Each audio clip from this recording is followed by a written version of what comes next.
in the land where drums speak to the hills and the wind carries the voices of ancestors.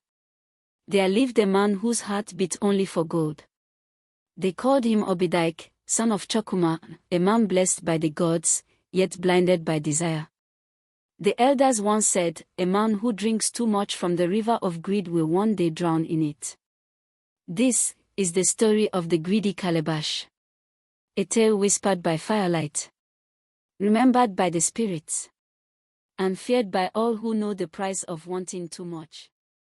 In the heart of old Odomoko village, where the morning drums spoke to the hills and the evening fires whispered to the stars, there once lived a man named Obidike, son of Motsi Chokuma, the most skillful palm wine tapper the land had ever known. The elders used to say that even the trees bent lower when Obidike's father approached, for his hands carried the blessings of the forest spirits. But Obidike was not like his father. He was clever, yes, but his heart was a drum that beat for greed. He was the kind of man who would take 2 tubers of yam and hide one beneath his wrapper, who would pour wine into his calabash until it overflowed, yet pretend he had not tasted a drop. To him, wealth was not a blessing, it was a hunger that never slept. The villagers often warned him. Obidike, said Mama Neka, the oldest woman in Odomoko, a man who eats alone will one day dine with shadows. But Obidike only laughed. Let the shadows eat with me, so long as they do not ask for my portion, he would say. Each morning, the sun rose golden over the great forest of okra, and the air smelled of wet soil and fresh palm wine. The drummers would play as the men went to their farms and the women sang songs of yam and hope. But Obidike's heart grew darker with every sunrise. He wanted more land, more palm trees, more fame. Then one night, when the moon was full and bright like a silver drum in the sky, Obidike heard a voice calling from the forest. Obidike, son of Chokuma, come to the forest, come and take what you seek. He woke with a start. His heart was silent. His wife, Ngozi, slept peacefully beside him, but the voice called again, soft, deep, and cold. He took his lantern and stepped outside. The air was still. The night crickets sang like tiny spirits whispering secrets.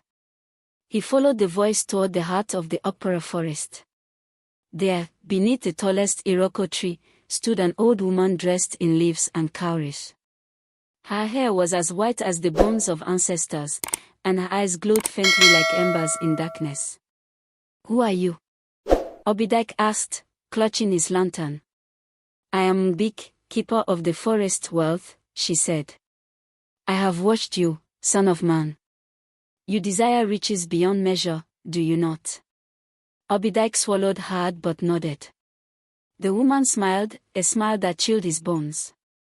Then take this, she said, handing him a small calabash, carved with strange symbols. Every morning, open it and say the words, Nkuzi Oma, give me what I seek. It will fill with riches. But remember, never open it twice in one day. The spirits do not smile upon greed. Before he could speak again, the woman vanished into thin air, leaving only the scent of wild herbs. Obidike hurried home, trembling with excitement. At dawn, he did as she said. Nkuzi Oma, give me what I seek. The calabash began to tremble, then suddenly overflowed with gold cowries, shiny beads, and pieces of ivory. He shouted with joy. Ha! Odomoko shall know my name. From that day, Obidike became the richest man in the village. His compound grew wide, his barns overflowed, and even the elders bowed when he passed. But greed is like a restless spirit, it never sleeps.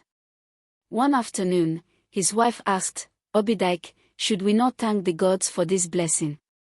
He frowned. The gods gave me nothing. It was my courage that found this. And so he refused to pour libation, refused to share his fortune, and refused to honor the warning. Then came the day his greed betrayed him.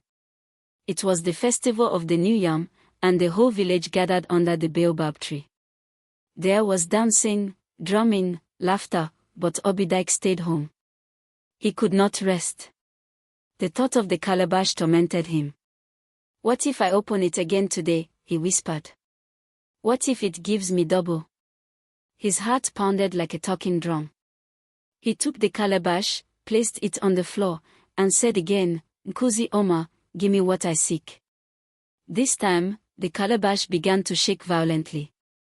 The hut filled with a strange wind. The voice of Mbik echoed, You were warned, son of greed.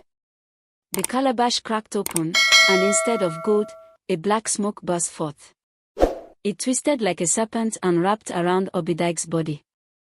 He screamed as the gold in his house turned to sand, his barns to dust, his roof to ash.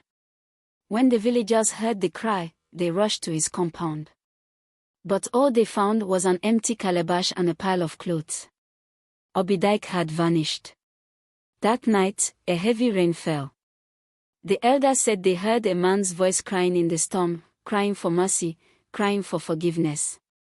And from that day, no one ever saw Obidike again. But sometimes, on moonlit nights, those who tap palm wine deep in Opera Forest say they hear his voice still, whispering from the Iroko tree. Nkuzi Oma, give me what I seek. The elders of Odomoko still tell this story by the firelight. And when a young man grows too hungry for wealth, they say, Remember Obidike, the man who opened the calabash twice. Because in the end, greed is a river that never fills, it only swallows those who drink too deeply. And so the wind carried Obidike's cries into the forest, where the Iroko trees still whisper his name when the moon is full. They say, if you listen closely, you will hear him beg the spirits, Nkuzi Oma, give me what I seek. But the ancestors do not answer greed. For a man who opens the calabash twice has already opened the door to his own ruin. Remember, my children, the wealth that blinds the heart is not a blessing. It is a curse that drinks the soul dry. So when your hunger grows louder than your wisdom, think of Obidike, and let his shadow teach you silence.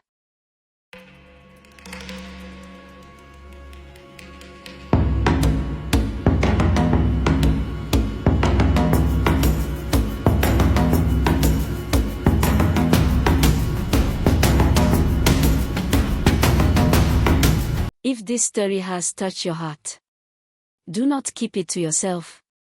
Like, share, and subscribe, so the fire of our African stories may never die. Join us again for another tale from the land where the drums never sleep.